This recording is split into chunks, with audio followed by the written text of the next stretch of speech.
In this video, I will show you how I created this Christmas card with a stamp set from Hero Arts using the latest Altenew crafting tool called the Stampwheel. Hi, this is Anna from Crafty Anna Studio. Welcome to my YouTube channel where I post card making and paper crafting tutorials. This video is part of a collaboration between Altenew and Hero Arts, two wonderful crafting companies. I have been fortunate enough to be given the chance to play with this stamp wheel thanks to Altenew. There is also a giveaway on my blog, which I will talk more about later on in the video. But first, let's take a quick look at the stamp wheel. The stamp wheel comes in three main parts: a clear acrylic plate, high-quality photopolymer sticky mat, which is similar to the material used in some clear stamps, and a sturdy plastic base. One of the unique features of this tool is the rotational clear plate that locks into place at 16 equal intervals. I placed an enamel dot on opposite sides of the plate to indicate the 180-degree points. If you want to learn more about the stamp wheel, I will link it in the video description below. For this Christmas card, I will be using the Holly Berry Stamp and Cut set from Hero Arts. I love the holly branch in this set as it's big enough to fill an A2 size card, but I will use it a little differently in this video. I plan to mass produce this card for Christmas, so I'll first create a stamp placement template. I take a piece of plain white cardstock, any weight will do, cut it into 4 1/4 by 5 1/2 and place it down in the middle of the sticky mat. I don't have markings on the grid of this mat, but I have done this enough times to know where to center the A2 size paper. Then I take the holly branch and place it down on the upper half of the panel.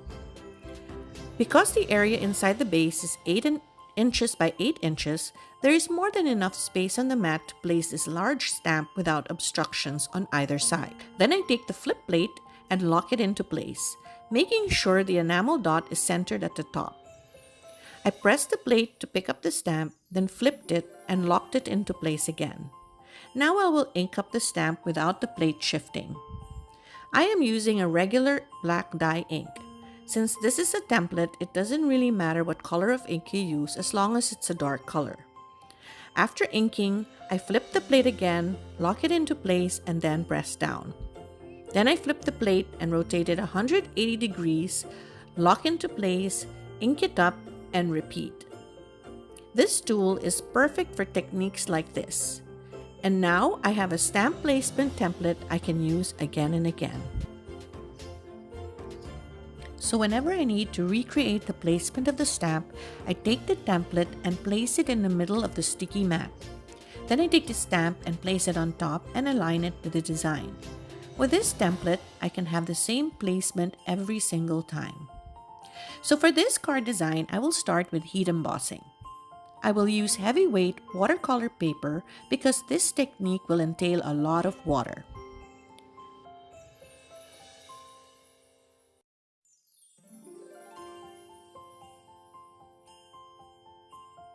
I place the watercolor panel in the middle of the sticky mat.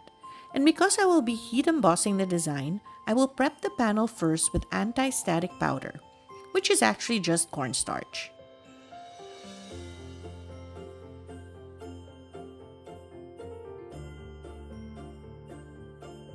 I check the alignment is correct by making sure the dot is centered at the top. Then I take the plate and lock it into place, stamp side up. I apply watermark or embossing ink on the stamp. For some reason, I can't find my big embossing pad, so I'm using the small one from Hero Arts. Then I stamp, press, lift, flip, and rotate the plate, and then repeat.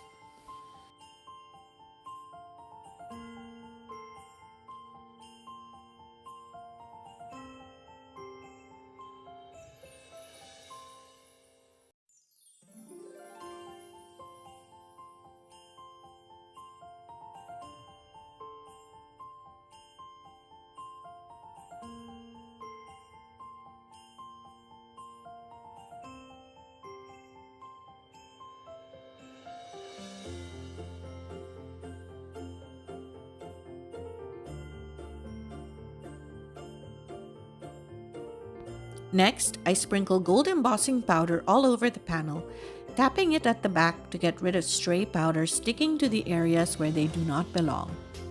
Then I will take my heat tool and emboss this off camera. And since I'll be using this template again, I will store them in the same plastic pocket where I store the stamps. I will place it at the back so I can easily access it when I need it again.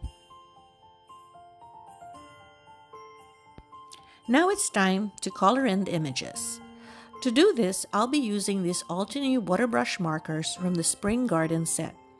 I swatch out the colors for easy reference. I'll be using Rubellite, Limeade, Emerald, and Sea Breeze for the background. Before I start, I get my materials ready. A container of clean clear water, a paintbrush, paper towels, and a spray bottle filled with water. I will start with Limeade. I use a paper towel to open the cap because the inks tend to ooze out when I squeeze the barrel, and I didn't want to get my fingers all stained. I scribbled the Limeade ink on all the holly leaves. Scribble being the operative word. The raised edges of the heat emboss design keeps the ink contained, so it makes it so much easier to color. If I squeezed too much ink, I take a paper towel and dab it off. Next, I take the emerald marker and add dots of ink to the base of each holly leaf. Just a dot, nothing more.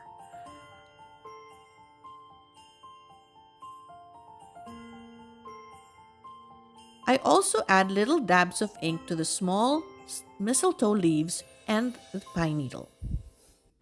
Then with the Rubellite marker, I add even smaller dots to all the berries.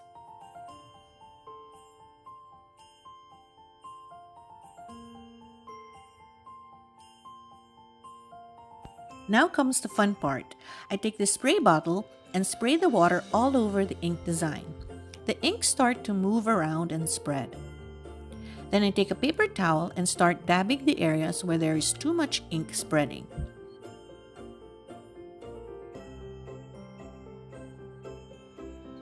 Then while the paper is still wet, I use Sea Breeze marker to scribble in the background. I know what you're probably thinking, Anna, what a hot mess. But I say to you, trust in the process.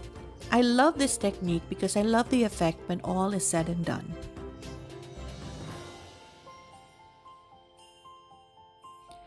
After scribbling the background, I spray the area again with water. Then I will leave it and move on to the other half of the panel. I start with Limeade and Emerald for the leaves, then I move on to Rubellite for the berries and Sea Breeze for the background. I will turn up the volume of the music just a little and will be back when I move on to the next step of the technique.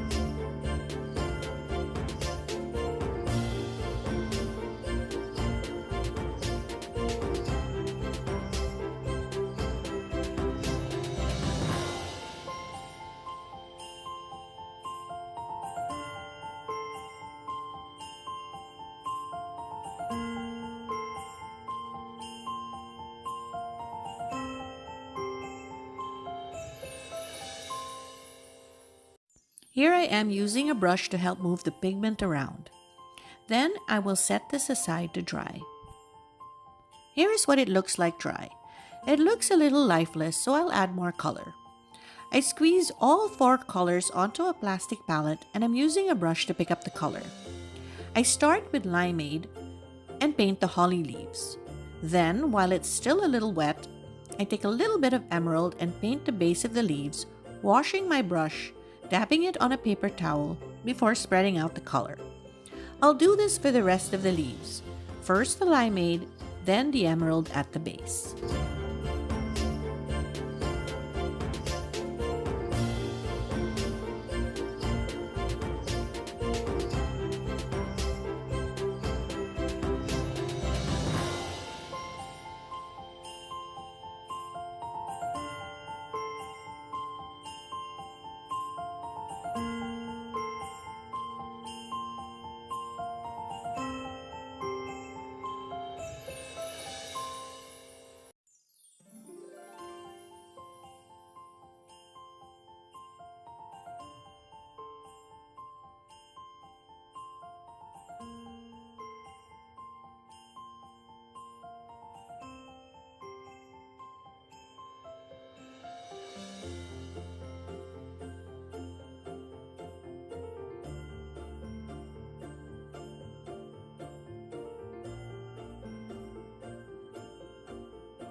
For the berries, I added small dots of rubellite ink on one side of the berry and used a little bit of water to spread the ink, leaving a little bit of highlight on each berry.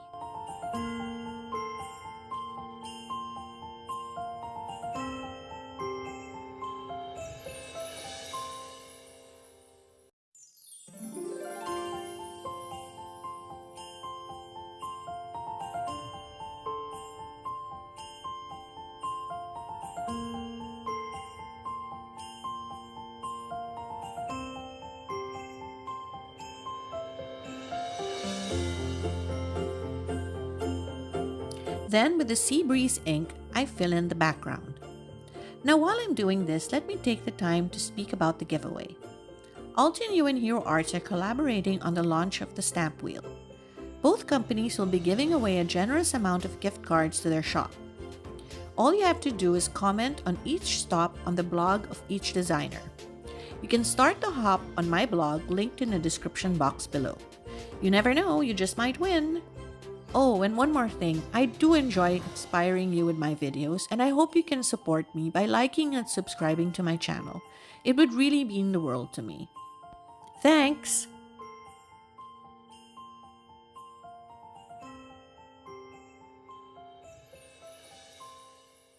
Back to the card. I continue filling in the background with sea breeze ink. To avoid the harsh lines, I add more water to my brush as I move towards the middle of the card. The raised heat embossed lines of the image make it so much easier to watercolor. It's almost no effort at all. The paintbrush I am using is a cheap brush, so this can be done with inexpensive supplies. You can even use liquid watercolors to do this technique.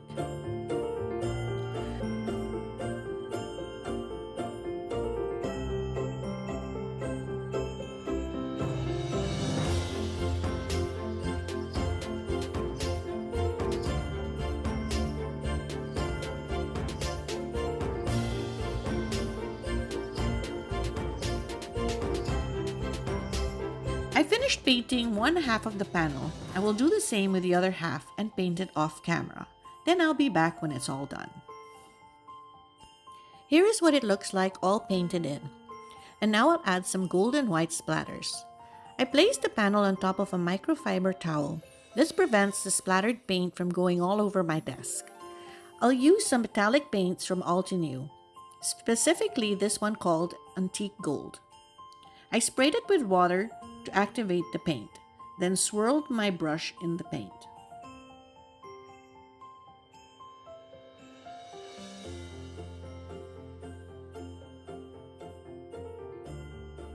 Then I tap my brush full of paint and splatter it all over the panel.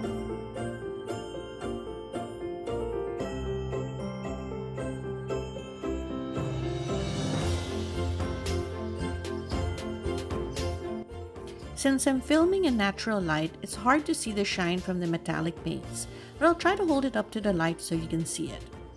Next, I take white acrylic paint diluted with water and splattered that too all over the panel.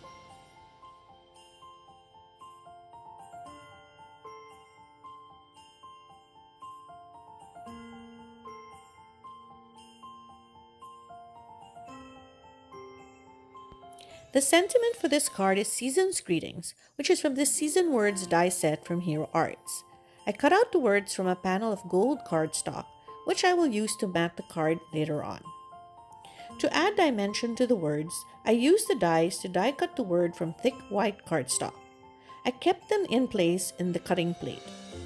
I added thin beads of glue on top of the words and then placed the gold die cut words on top. This technique of leaving it in the cutting plate makes it so much easier to glue the words together.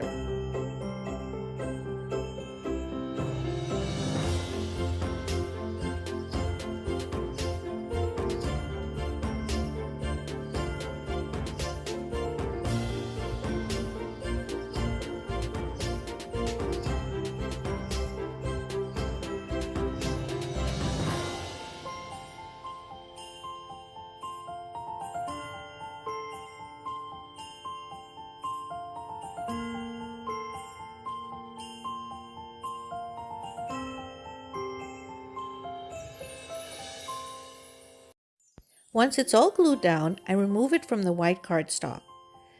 I will then glue the words on its coordinating shadow die cut outer vellum.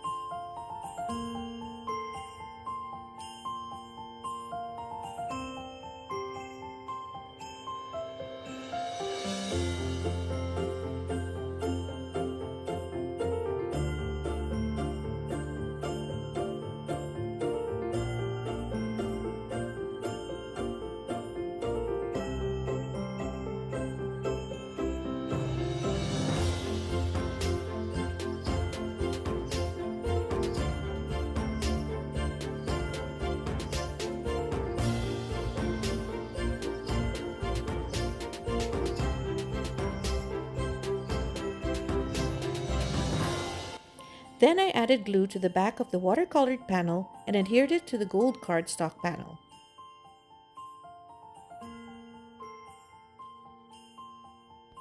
My go-to technique to get perfectly centered die-cut sentiments is to first lay it out on a mat and use the grid lines to space them out evenly. Then I take a piece of press and seal, which has a sticky side, and use it to pick up the die-cut sentiments. Then I add glue to the back of the sentiment and then place it on top of the card panel. But I do not press down until I feel like it's centered. Then once I'm satisfied with the placement, I press it down and put a heavy object on top to keep it in place while it dries. Then after it dries, I remove the press and seal to reveal a perfectly centered placement. Then I adhered the panel onto a top-folding horizontal note card.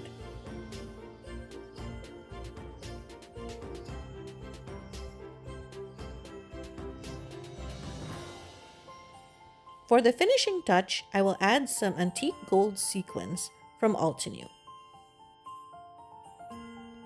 I hope you found this video inspiring. There are several techniques that you can use even if you don't have all the supplies that I used. But if you're interested in checking out the products I did use, they are all listed in my blog post linked below. I also have a video with similar techniques to this linked above or at the end of the video.